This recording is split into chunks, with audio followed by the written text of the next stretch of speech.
Irmãos, graça e paz, nós estamos começando mais um culto aqui, você aí na sua casa, a gente aqui, e poder ter esse tempo de palavra de Deus, de abençoar, depois de louvores abençoados, a gente poder meditar um pouco nas Escrituras e na palavra de Deus. Eu quero desde já convidar você a abrir a sua Bíblia ou acessar a sua Bíblia na carta aos Gálatas. Nós vamos usar essa carta e nós vamos falar de algo bem específico que está nessa carta. Nosso tema hoje é sobre a formação no Espírito, ser formado no Espírito Santo. Eu tenho ultimamente lido muito sobre isso e tenho lido também as Escrituras, lógico, e meditado nas Escrituras sobre o papel do Espírito Santo na formação do nosso caráter cristão, sobre o papel do Espírito Santo, sobre o papel do Evangelho, não apenas na salvação, mas na formação, em ser formado ou em ser forjado no Espírito. E eu queria compartilhar com você, meu irmão, essa manhã e essa noite, essa tarde e noite, eu queria compartilhar com você um pouco que se encontra lá na carta aos Gálatas.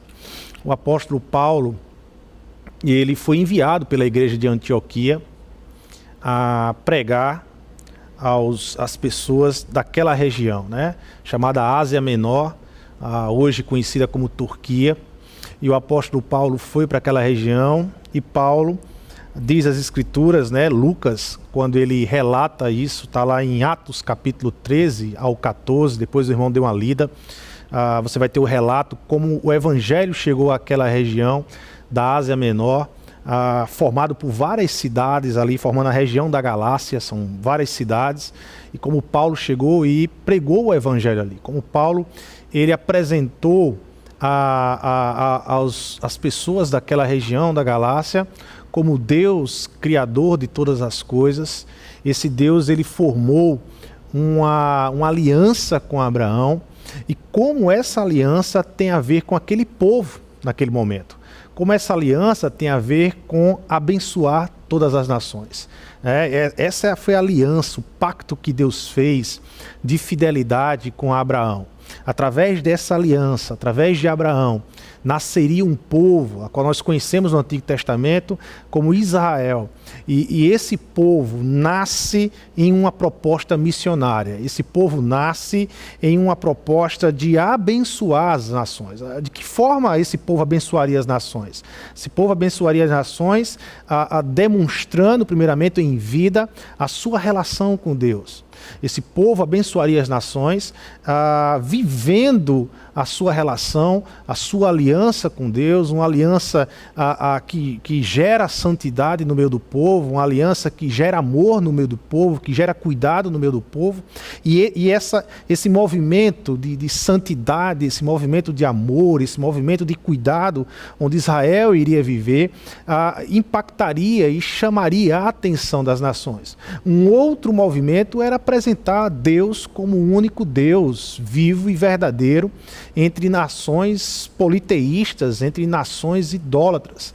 Então, um movimento interno, um movimento de transformação, um movimento de cuidado mútuo, mas um movimento também externo, um movimento missionário, um movimento de tornar esse Deus criador de todas as coisas agora conhecido sobre as nações.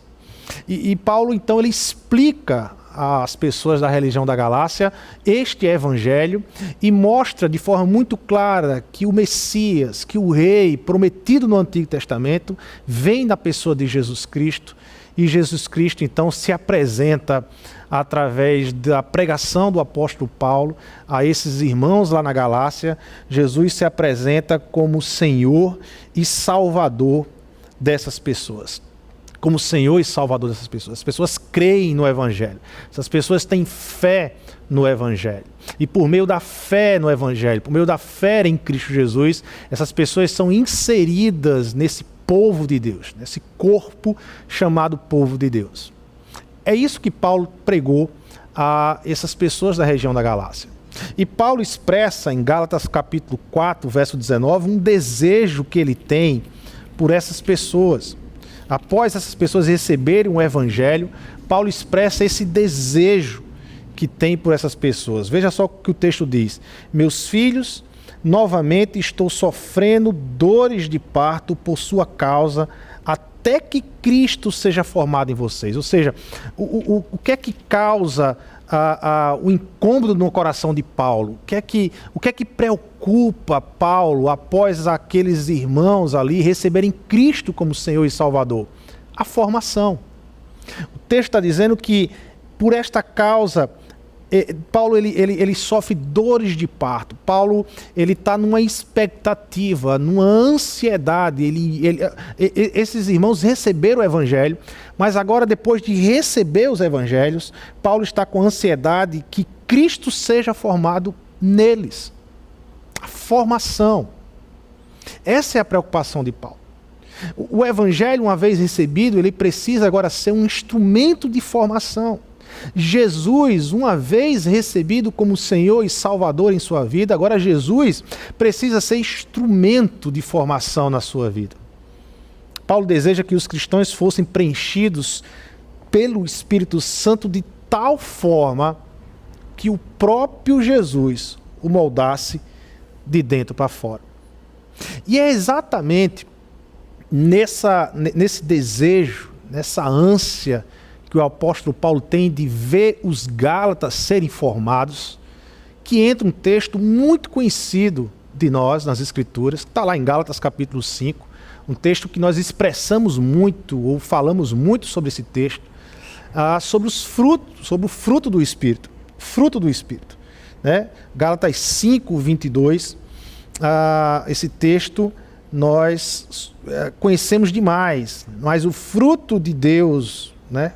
Fruto do Espírito produz o amor, a alegria, a paz, a paciência, a delicadeza, a bondade, a fidelidade, a humildade e o domínio próprio. Esse é o fruto do Espírito. Esse fruto ele é formado em nós pelo Espírito, depois que nós recebemos o Evangelho, depois que nós reconhecemos Jesus Cristo como Senhor e Salvador, nós entramos então num processo de formação.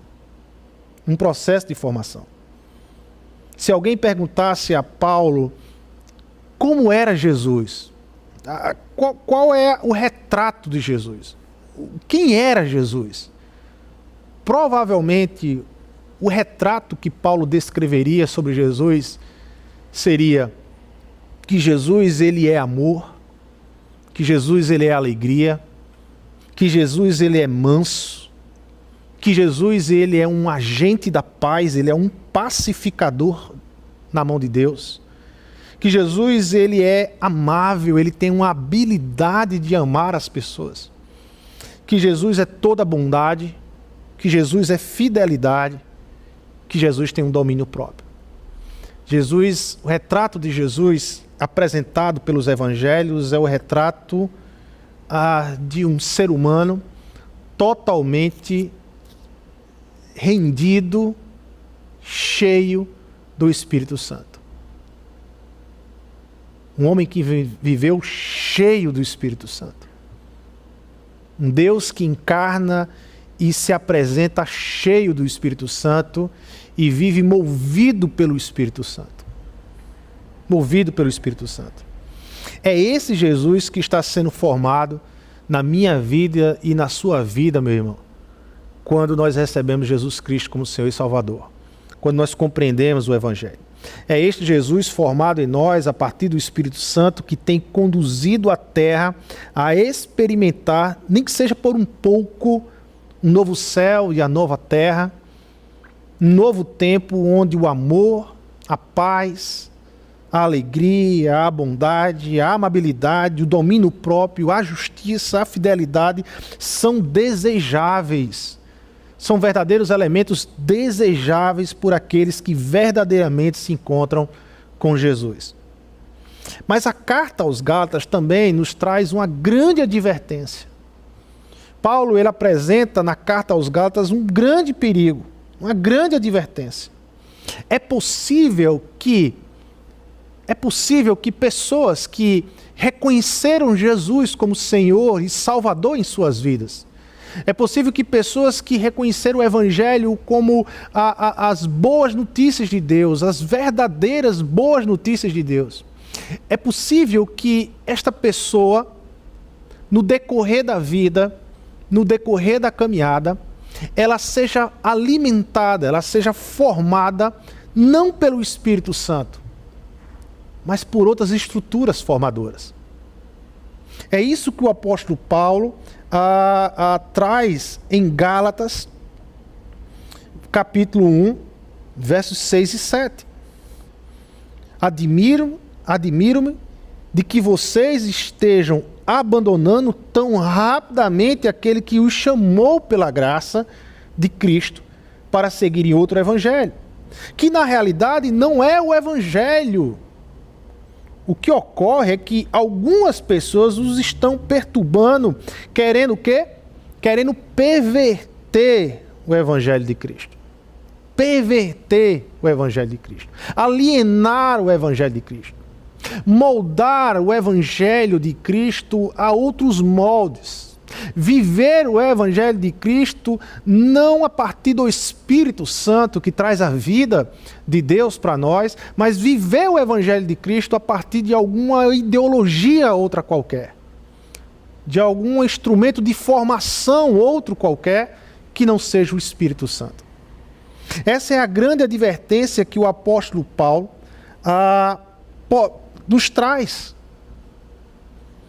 Não podemos ser inocentes aqui, meu irmão. Sabe, não podemos... nós precisamos compreender que o Espírito Santo, que o Evangelho foi concebido a nós, foi nos dado, não no Éden, não numa era perfeita, não num modelo perfeito de atmosfera, de vida, de estrutura, mas nós recebemos o Evangelho e nós recebemos o Espírito Santo numa era pós-queda. Precisamos entender que a estrutura de formação, ela foi nos posta num mundo caído, e que esse mundo caído tem artimanhas, que esse mundo caído tem mecanismos que também quer nos formar, que compete com o Espírito Santo, que compete com o Evangelho, que também quer tomar o lugar do Espírito Santo, que quer tomar o lugar do Evangelho, das boas novas de Deus, dentro do nosso coração, que quer nos formar. Nós não podemos ser tão inocentes de acharmos que, uma vez que somos selados pelo Espírito Santo, significa dizer que a nossa vida exala o Espírito Santo. Não. Há quem seja selado no Espírito Santo, há quem esteja salvo no Espírito Santo, mas não consegue transmitir a vida plena no Espírito. Não consegue transmitir fruto do Espírito, porque a estrutura que o forma já não é mais o Espírito Santo. É uma outra estrutura, é uma outra pessoa, é uma outra forma de pensar, é uma outra ideologia, não é mais o Evangelho. Portanto, precisamos ser inteligentes, precisamos ser sábios e precisamos permitir que o Evangelho nos forme. Paulo ele identifica na carta essas duas estruturas perigosas que o nosso coração tem a tendência de se formar através dela. A primeira estrutura que Paulo apresenta se encontra lá no capítulo 5, e aí eu peço para a gente ficar no capítulo 5 a partir de agora, da carta aos Gálatas, do verso 1 ao verso 4. A palavra de Deus diz assim: foi para a liberdade que Cristo nos libertou. Portanto, permaneçam firmes e não se deixem submeter novamente a um jugo de escravidão. Ouçam bem o que eu, Paulo, lhes digo. Caso se deixem circuncidar, Cristo de nada lhes servirá. De modo claro, de novo declaro a todo homem que se deixa circuncidar, que está obrigado a cumprir toda a lei. Vocês que procuram ser justificados pela lei, separam-se de Cristo, caíram da graça. Separando-se de Cristo, caíram da graça. contexto aqui é que após Paulo pregar o Evangelho, após os Gálatas ouvirem o Evangelho, receberem o Evangelho, serem selados pelo Espírito Santo, após todo esse movimento, entraram alguns judeus, provavelmente fariseus, como Paulo já foi, e passaram então a entender, a pregar para essas pessoas e a ensinar para essas pessoas que tudo bem, Jesus ele é o Messias, mas não só pela fé a salvação.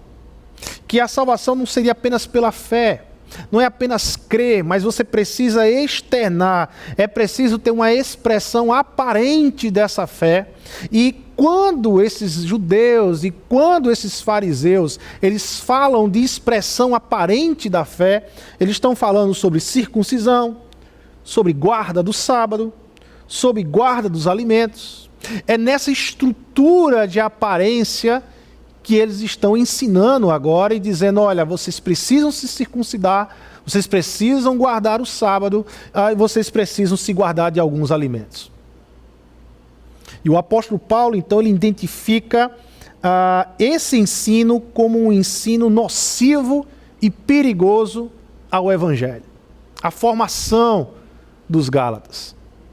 Os Gálatas deram ouvidos a um outro evangelho, como Paulo vai dizer, que não é o de Cristo, não é o evangelho que Paulo pregou. Parece que esse outro evangelho, ele tem um elemento interessante. Parece que esse outro evangelho, ele tem um elemento que mexe com aquilo que o ser humano mais tem dificuldade de trabalhar com o evangelho. O seu orgulho. Nós somos orgulhosos por natureza caída, meu irmão. Nós nascemos em uma natureza caída e somos orgulhosos por natureza caída. Se tem uma característica que marca a nossa natureza caída, é o orgulho. E está lá, sendo combatido pelo Evangelho, sendo combatido pelo Espírito Santo, mas de vez em quando, se eu não me atentar, ele ganha espaço no meu coração. Ele volta a querer ganhar espaço no meu coração. A ideia de viver uma justiça própria, a ideia de viver a sua própria justiça, a ideia de um relacionamento com Deus através de uma relação de merecimento, sempre encantou a humanidade. Sempre encantou a humanidade. Sempre encantou a humanidade caída. Essa ideia de merecimento, essa ideia de que a salvação ela vem de Deus, mas ela é promovida através de uma atitude minha, de uma ação minha, de um passo meu. Eu mereço ser salvo. Essa expressão, eu mereço o amor de Deus. Eu mereço ser salvo. Essa expressão, ela nos induz a sermos enganados pelo nosso próprio coração, a negarmos a graça que vem do Evangelho, a notícia da graça. É importante entender que a lei no Antigo Testamento, ela em si, certamente ela não era legalista. Ela não era uma lei legalista. Pelo contrário, a lei era fundamentada na graça divina, salvífica. Ela concedia aos israelitas, depois que Deus os havia resgatado do Egito, ela concedia salvação no resgate do Egito. Ela concedia uma relação de Deus com os israelitas após Deus tirar os israelitas do Egito. E Deus estabelece suas leis. E essas leis eram um estabelecimento de relação transformador na vida de Israel. Salvífico na vida de Israel.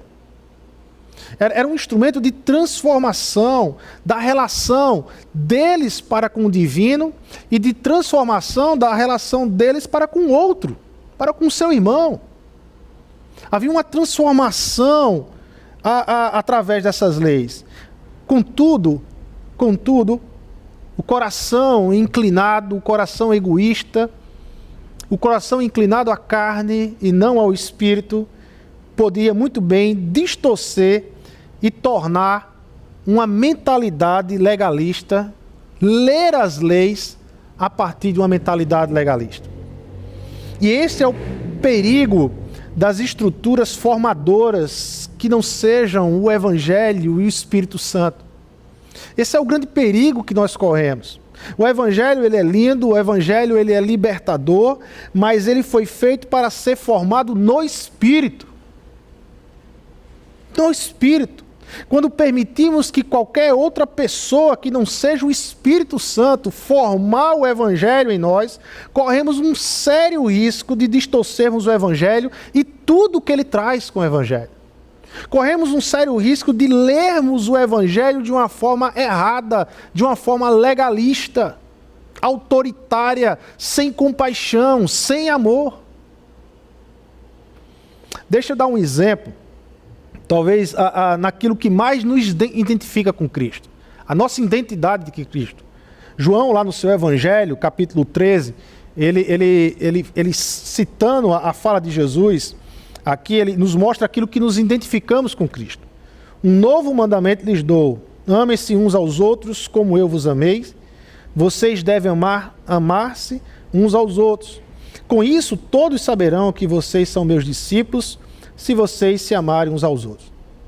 Quando Jesus diz que ele está dando um novo mandamento para os seus discípulos, é importante a gente entender que já em Levítico, capítulo 18, ou seja, já na lei estabelecida por Deus no Antigo Testamento, esse mandamento, amar uns aos outros, já existia.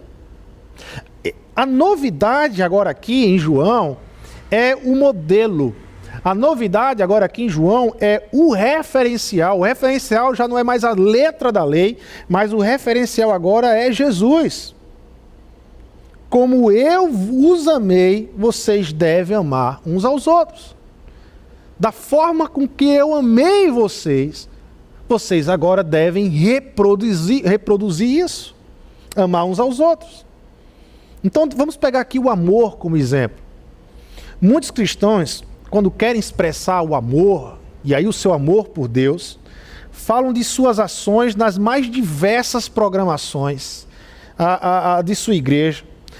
Conta como tem participado de todas, ou fala dos seus feitos, né, quanto aos seus recordes de oração, quanto aos seus recordes de leitura da palavra, quanto aos seus recordes de jejum. Então, cristãos, quando querem expressar o amor que eles têm por Deus, eles partem para essa ação de comparação. Tudo isso é muito bom. Orar é muito bom. Ler as Escrituras é muito bom. Jejuar é muito bom. Tudo isso é muito bom. Mas você já parou para pensar que tudo isso pode não valer nada? Tudo isso pode não valer nada. A oração pode, no final das contas, não valer nada.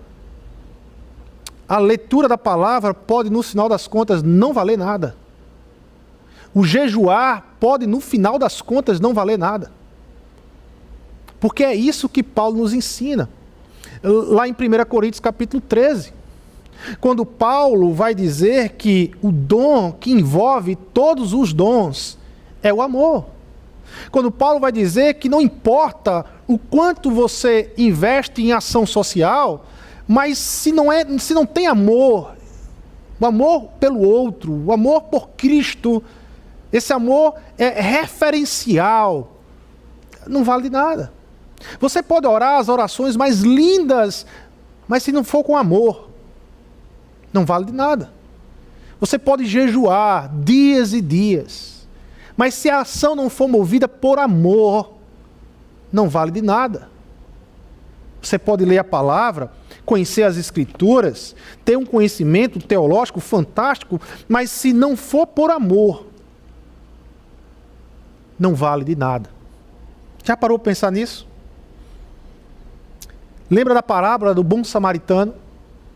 A parábola começa com a discussão de como é que eu vou herdar a vida eterna. Como é que eu tenho acesso a essa vida eterna? Como é que eu tenho acesso a uma relação eterna com Deus? Então Jesus ele conta a parábola do bom samaritano, e é interessante naquela parábola porque Jesus ele apresenta os levitas, os sacerdotes, homens de muitos afazeres religiosos e que mediam o seu amor por Deus por meio justamente desses afazeres religiosos, Mas Jesus identifica esses homens como pessoas incapazes de amar, como pessoas sem a capacidade de amar pelo cuidado, insensíveis, sem compaixão, ao ponto de passar por uma pessoa que está no chão, sangrando, sofrendo, uma pessoa que está à beira do caminho, precisando de ajuda, e eles, preocupados com os afazeres religiosos, porque para eles os afazeres religiosos é a expressão de amor, eles deixam aquele homem e vão para o templo, e vão para suas casas, e vão cultuar, sabe-se lá que Deus eles foram cultuar ali. Porquanto que o mais grave é que Jesus termina dizendo que estes homens não herdam a vida eterna. Eles não conhecem a vida eterna como Deus a quer que eles conheçam. É quando amamos o próximo, ou seja, a outra pessoa, que expressamos a existência de Deus. Olha lá 1 João capítulo 4. Veja o que é que diz 1 João capítulo 4. Primeira carta de João capítulo 4, verso 7. A partir do verso 7. Queridos amigos, amemos uns aos outros, porque o amor vem de Deus. Quem ama é filho de Deus e conhece a Deus. Quem não ama não o conhece, pois Deus é amor. Foi assim que Deus mostrou o seu amor por nós. Ele mandou o seu filho único, ele mandou o seu único filho ao mundo para que pudéssemos ter vida por meio dele. E o amor é isto. Não fomos nós que amamos a Deus, mas foi Ele que nos amou e mandou o seu Filho para que por meio dele os nossos pecados fossem perdoados. Amigos, se foi assim que Deus nos amou, então nós devemos nos amar uns aos outros. Nunca ninguém viu a Deus, porque Deus é Espírito. Mas olha o que o autor diz. Se nos amarmos uns aos outros, Deus vive unido conosco e o seu amor enche completamente o nosso coração. O que João está querendo dizer aqui é que Deus é Espírito, mas quando verdadeiramente amamos uns aos outros, isso que nos identifica como discípulo de Jesus, torna aquilo que é invisível, visível. Aquilo que as pessoas discutem se Deus existe ou se Deus não existe, a melhor resposta apologética, até hoje, dada na Terra para a existência de Deus, são ações de verdadeiros cristãos que amam uns aos outros. Que amam uns aos outros. Não tem resposta apologética, não tem resposta mais forte sobre a existência de um Deus vivo na Terra. Não será um amor legalista, baseado em justiça própria, baseado em ações, em alta performance, no que eu faço ou no que eu deixo de fazer, que não venha de Deus, que vai sinalizar a obra redentora sobre a criação. Não vai ser. O amor legalista, o amor baseado em justiça próxima, ela só faz comparação. O máximo que ela consegue é eu me comparar com o outro e eu cair no pecado do julgar o outro através de uma ação de comparação, porque a minha justiça não vem de Deus, a minha justiça ela é própria. O meu amor não é um amor que se espelha em Cristo, mas o meu amor é um amor próprio por mim mesmo. Porém, nós temos um outro grande perigo que busca nos formar tanto quanto o legalismo, tanto quanto a justiça própria. Esse outro perigo é a licenciosidade para com a graça. Se o primeiro perigo é o legalismo para com a lei, o segundo grande perigo de vida aqui, de formação aqui, é a licenciosidade para com a graça. Versos 13 e 14 de Gálatas capítulo 5 diz: Irmãos, vocês foram chamados para a liberdade, mas não usem a liberdade para dar ocasião à vontade da carne. Pelo contrário, sirva uns aos outros mediante o amor. Toda a lei se resume num só mandamento: ame o seu próximo como a si mesmo. Então, logo em seguida, Paulo afirma que ser livre não significa atender os desejos da carne. E carne aqui não é apenas o corpo físico, mas carne aqui é a nossa natureza pecaminosa, é a nossa natureza caída. São pensamentos, emoções, vontade, desejo. Tudo isso aqui é a ideia de carne de Paulo. Cuidado para que vocês não usem a liberdade para dar espaço à ação da carne, à ação do pecado, à ação do coração caído. Paulo tratou do extremo na relação com o evangelho, com relação ao legalismo. Ele olhou para aqueles judeus que estavam tendo um ensino deturpado do evangelho e disse: não, a salvação é por meio da fé em Jesus Cristo. É se moldar a Jesus. É uma fé que nos lança a nos formar em Cristo Jesus. Não é por cumprimentos da circuncisão, guarda de sábado, guarda de alimentos, mas é por essa fé que nos forma em Jesus. Mas também Paulo agora, ele vai falar para aqueles que talvez tenham um espírito licencioso, para aqueles que acham que se tudo é graça, então eu posso tudo. Para aqueles que talvez acreditem que em nome do amor, em nome de um amor, eu posso amar de qualquer forma.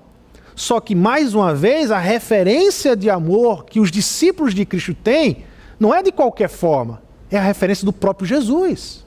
É como Ele os amou, e não como eu quero amar, mas é como Jesus os amou. É interessante observar como Paulo usa o amor para responder ambos os extremos. Veja, Paulo primeiro ele vai impor, para os que impõem a lei, Paulo vai dizer o quê? O que importa é a fé que é expressa pelo amor. O amor nos permite cumprir devidamente a lei de Deus sem legalismo. Mas para aqueles que rejeitam todas as regras, Paulo vai dizer o quê? Servir uns aos outros em amor. O amor nos permite usar devidamente nossa liberdade sem o egoísmo. O outro extremo é negar a lei de Deus e viver em licenciosidade em nome de um amor que não representa a verdade de Deus. Deixa eu explicar melhor isso aqui.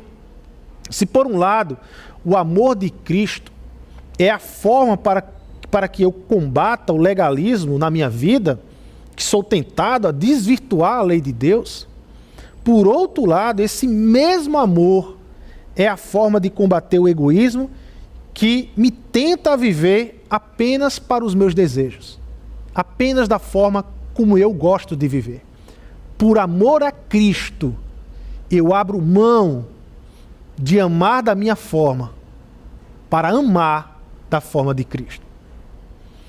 Vamos pegar o mesmo elemento que nos identifica com Cristo, a nossa identidade. Qual é a nossa identidade? Estão lembrados da mensagem? A nossa identidade é o amor.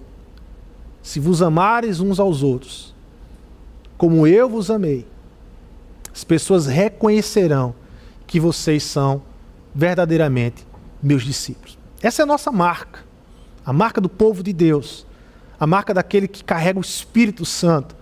Eles amam uns aos outros, como Cristo nos amou. Vamos pegar o amor. Quando o Evangelho nos leva a amar uma pessoa, ele nos condiciona a amar como Cristo nos amou. Então podemos amar como Cristo nos amou, mas podemos distorcer esse amor e achar que amar está desassociado ao desejo de ver esta pessoa ser transformada de dentro para fora, de ver a ser transformada a partir de um confronto com as verdades do Evangelho.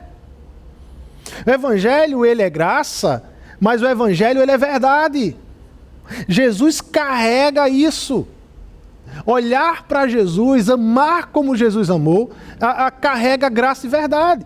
Não dá aqui, e é um grande erro a gente separar a verdade da graça. Aqueles que defendem um amor pela graça negando a verdade. Há aqueles que defendem o amor se abraçando com a verdade e negando a graça, mas não se desassocia esses elementos. Porque isso é Jesus. Jesus, ele é graça e Jesus, ele é verdade de Deus. Jesus, ele ama, Jesus, ele abraça sem negar a verdade de Deus. Veja o que João 1,14 diz: aquele que é a palavra tornou-se carne. E aqui João está falando de Jesus. Aquele que é a palavra tornou-se carne e viveu entre nós. Vimos a sua glória. João está dizendo que, olha, nós vimos a sua glória. Glória como do unigênito vindo do Pai. Cheio de quê? A palavra de Deus diz, cheio de graça e de verdade, meu irmão. Cheio de graça e de verdade. A sociedade, ela inventa muito Jesus. Há muito Jesus na sociedade. Há o Jesus sociólogo, há o Jesus psicólogo, há o Jesus marxista, mas há o Jesus liberal, há o Jesus militar. São vários tipos de Jesus que a sociedade coloca, mas eu quero convidar você a ficar com o Jesus do Evangelho. É mais sério, é mais sensato, é mais inteligente, sabe? É mais fiel ficar com Jesus do Evangelho, certo? É o Jesus do Evangelho que morre pelos nossos pecados. É o Jesus do Evangelho que traz a mensagem do reino de Deus. É o Jesus do Evangelho que se torna um modelo para a transformação de nossas vidas. É o Jesus do Evangelho que vence a morte, ressuscita ao terceiro dia e começa aqui na terra todo um processo de transformação, onde o novo céu e a nova terra se torna agora, um elemento real que vai surgir no nosso tempo e no nosso espaço. É esse Jesus do Evangelho, cheio de graça e cheio de verdade. Por fim, o apóstolo Paulo, então, ele chega a uma ideia central. Ele chega na sua grande ideia central em estar trabalhando esses dois tipos de pensar que desvirtuam o Evangelho. O legalista e aquele que é o libertino. Se não podemos ser governados pela lei, se não podemos ser governados pela carne, o que é que deve governar o nosso viver? Quem deve nos formar? Essa é a grande questão. Se a lei não é um elemento formador por si própria, se a carne não pode ser um elemento formador por si próprio, o que é que deve nos formar? O apóstolo Paulo, ele responde isso nos versos 16, 18 e 25. Leia aí. Por isso digo, vivam pelo Espírito, de modo nenhum satisfarão os desejos da carne. Verso 18. Mas, se vocês são guiados pelo Espírito, não estão debaixo da lei. Verso 25. Se vivemos pelo Espírito, andemos também pelo Espírito. O que Paulo está falando aqui é que a única forma de evitarmos os extremos é deixar o Espírito Santo nos formar. Nós já temos o Evangelho. Nós conhecemos o Evangelho. Nós conhecemos a verdade de Deus. O que é que falta eu viver? O Espírito Santo. Deixa o Espírito formar a sua vida, meu irmão. Eu preciso permitir que esse Espírito Santo que habita em mim, o Deus que habita em mim, forme a minha vida a partir do Evangelho. Eu preciso permitir que o Espírito Santo amadureça na minha vida, para que o fruto do Espírito, que é a alegria, que é amor, que é paciência, que é amabilidade, que é paz, que é domínio próprio, se externem na minha vida, se expressem na minha forma de falar, na minha forma de digitar, nas redes sociais, onde as pessoas, quando se relacionarem comigo, percebam o fruto do Espírito. O fruto do Espírito. Muitas vezes nós somos avaliados pelo que fazemos, se temos as melhores técnicas ou se temos as melhores estratégias. Muitas vezes somos avaliados por ações sociais, por ações de defesas de direito. Nada contra isso. Mas eu sinto que a igreja, ela tem ultimamente deixado de avaliar os seus irmãos e as suas irmãs pelo fruto do Espírito. Quanto é que essa pessoa é feliz em Cristo Jesus? o quanto é que ela consegue amar em Cristo Jesus, o quanto ela consegue pacificar em Cristo Jesus. A habilidade de amar de Cristo Jesus essa pessoa carrega. O quanto ela tem domínio próprio, porque o Espírito Santo a domina, a segura. Ela prefere depender do Espírito do que das suas próprias forças. O quanto ela tem de paciência, de compaixão, para com aqueles que erram e vão errar e vão continuar errando no Espírito. Eu acho que olhar para o fruto do Espírito está aí um bom começo para eu avaliar a minha vida espiritual. Está aí um bom começo para eu me avaliar na minha caminhada com Deus. O quanto é que eu tenho do fruto do Espírito? É interessante que a palavra fruto aqui está no singular. Ou seja, não significa que uns amam e outros são felizes. Não, tudo faz parte do fruto do Espírito. Agora, o fruto leva tempo para ficar pronto. Você já plantou uma árvore? Você já viu como é que a árvore cresce? Você já viu como é que todo o processo de crescimento, até ela chegar a dar frutos? Há todo um processo de cuidado, há todo um processo de crescimento, de se usufruir do ambiente para crescimento. Há todo um processo. Fruto do Espírito, ele amadurece, mas leva tempo. Na verdade, meu irmão, leva a vida toda. A verdade é essa. Toda a nossa vida, nós somos desafiados a viver e amadurecer o fruto do Espírito. Em um livro chamado Aprendendo a Viver com Jesus, o autor Christoph White, ele falou da oração de um grande homem de Deus chamado John Stott. John Stott, todas as manhãs, ele orava assim. Eu queria citar ou recitar essa oração para vocês. Pai Celeste, peço que neste dia eu viva em Tua presença e Te agrade cada vez mais. Senhor Jesus, peço que nesse dia eu tome a Sua cruz e Te siga. Espírito Santo, peço que neste dia me enchas de Ti e faças Teu fruto amadurecer em minha vida. Amor, alegria, paz, paciência, amabilidade, bondade, fidelidade, mansidão e domínio próprio.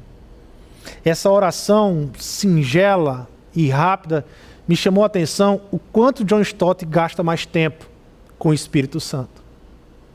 Ele pede para o Espírito Santo o amadurecer. Ao mesmo tempo que ele reconhece a Trindade na sua vida, ele reconhece o Espírito Santo na sua vida. Ele reconhece o exercitar no Espírito Santo. Ele reconhece a função do Espírito Santo, que é formadora em nossas vidas. Formadora em nossas vidas. O meu medo é que, muitas vezes, o Deus Espírito Santo tem sido esquecido por nós. O Deus Espírito Santo, o Deus que está em nós, tem sido às vezes esquecido por nós. Nós não temos orado a Ele e nem muito menos nós temos às vezes observado a transformação e a formação que esse Espírito Santo exerce em nossas vidas e pode exercer em nossas vidas. A minha oração para com você, meu irmão, esse domingo, é que o Espírito Santo seja o agente formador no seu coração. Não permita que nada de fora venha formar o Evangelho na sua vida, que não seja aquilo que Deus já colocou na sua vida. Ele está em você. O Espírito Santo está em você. Comece a sua manhã declarando ao Espírito Santo o desejo que você tem de ser formado por Ele, de amar mais, de ter mais paz, de ter mais paciência, de ter alegria no Espírito, de ter domínio próprio em causas, em situações que a carne muitas vezes quer ter o controle. Que a gente possa se render mais ao Espírito Santo. Vamos orar, meu irmão? Senhor Deus e Pai, nós queremos Te agradecer por Tua bondade, por Tua misericórdia. Queremos Te agradecer, Pai amado, por este domingo, na qual o Senhor nos permite estar aqui. Deus, eu Te peço por aqueles que foram acometidos pelo Covid, irmãos e irmãs nossos, parentes de irmãos nossos. Pai amado, abençoe esses irmãos. Restaure a saúde desses irmãos. Use os medicamentos, Pai amado. Use as pessoas em volta, os médicos. Pai, use para ser instrumento de bênção do Senhor na vida desses. Que eles possam passar por essa luta, que eles possam passar, Pai amado, por esse sofrimento, Pai amado, mas na certeza que o Senhor está do lado deles. O Senhor está com eles, Senhor. O Senhor está do lado deles. Deus amado e eterno, nos ajuda na caminhada, nas pressões que a vida nos traz, no momento em que somos pressionados, Pai amado, nos ajuda a ser formados pelo Teu Espírito, Senhor, pelo Espírito Santo de Deus. O Espírito Santo vem nos formar, vem formar o nosso caráter. Senhor, vem mexer no nosso coração, tirar do nosso coração aquilo que não é desejável pelo Senhor, tirar do nosso coração aquilo que não é fruto do Teu Espírito, Senhor. Vem fazer isso em nossa vida, vem fazer essa obra em nossas vidas. Deus, o Senhor nos selou. Espírito Santo, o Senhor é o nosso selo. O Senhor é a nossa garantia de que um dia nos encontraremos de forma plena com a salvação em Cristo Jesus. Mas venha ser mais do que isso. Venha ser o Deus que nos forma. O Deus que forma Cristo em nós. O Deus que deixa de uma forma muito clara a presença de Jesus, o modelo de Jesus de amar de forma muito clara. Forma isso em nós. Forma esse amor, que é um amor transformador, que é um amor, Pai amado, sustentador e é um amor missional, o amor de Cristo. Abençoa a Tua igreja, Pai amado, que o amor de Deus o Pai, que a graça do nosso Senhor Jesus Cristo e a comunhão, Pai amado, do Espírito Santo nos preencha por completo e nos leva, Pai amado, em paz, a viver mais uma semana na Tua presença. É em Teu nome, Jesus, que nós oramos. Amém, amém e amém, irmãos. Dá um abraço no teu irmão aí e vamos viver na formação do Espírito.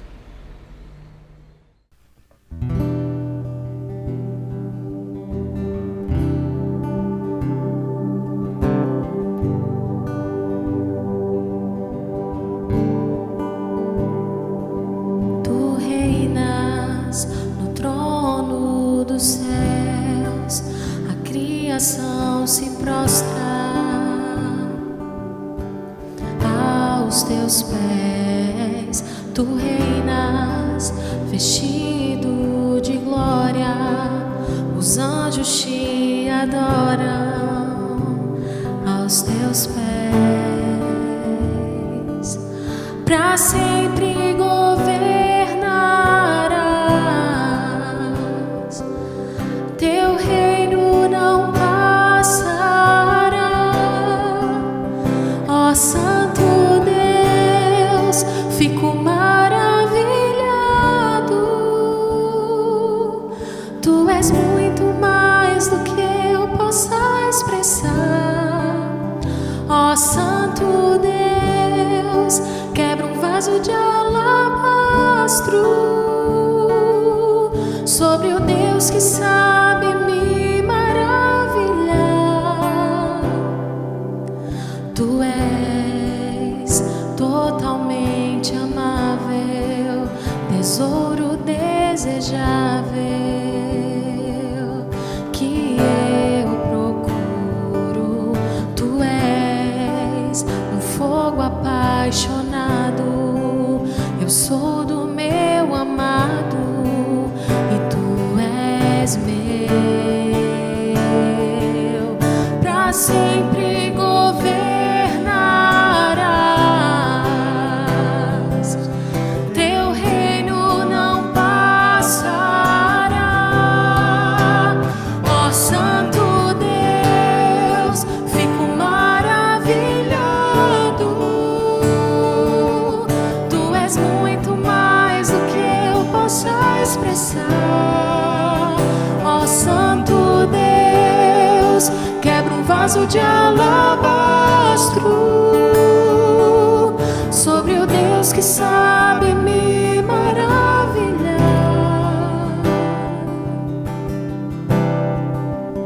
Eu me dou a Ti, Jesus. Eu me dou a Ti, Jesus. Eu me dou a Ti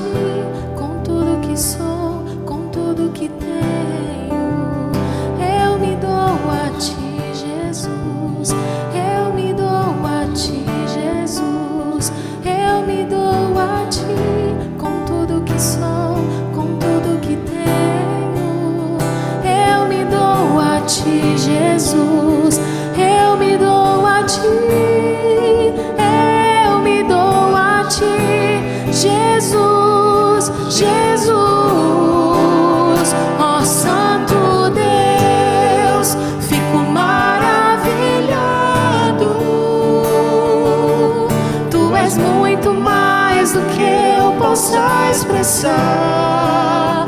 Ó Santo Deus, quebra um vaso de alabastro sobre o Deus que sabe me maravilhar.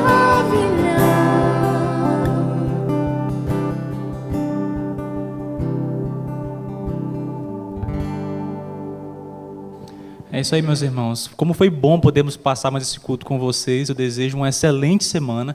Que o Senhor te abençoe, que você tenha dias de paz. Para aqueles que estiverem voltando a trabalhar esses próximos dias, que Deus te abençoe, que te dê saúde e que você tenha uma semana debaixo da paz de nosso Senhor. Mas não saia ainda. Cante com a gente uma última canção. O nome dela é Faz a Tua Paz Reinar. Então cante com a gente essa canção. Se você não conhece, é uma excelente oportunidade para aprendê-la. Amém?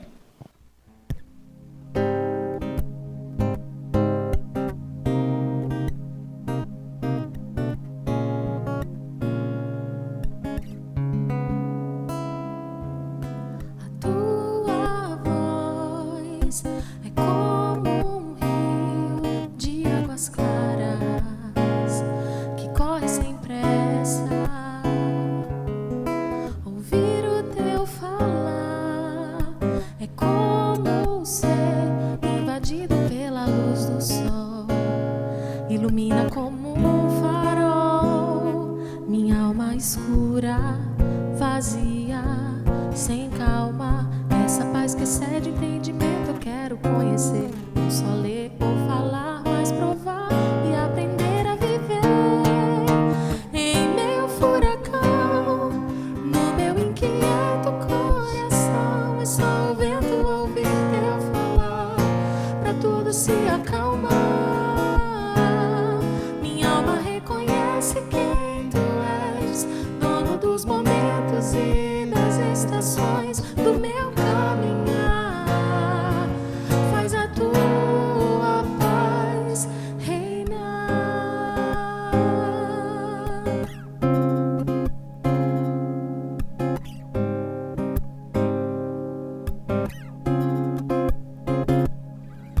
A tua voz é como um rio de águas claras que corre sem pressa.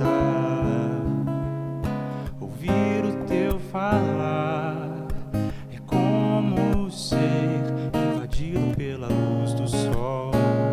Ilumina como um farol minha alma escura, vazia, sem calma. Essa paz que excede o entendimento eu quero conhecer. Não só ler ou falar, mas provar e aprender a viver. Em meio ao furacão, no meu inquieto coração, é só o vento ouvir teu falar, pra tudo se acalmar.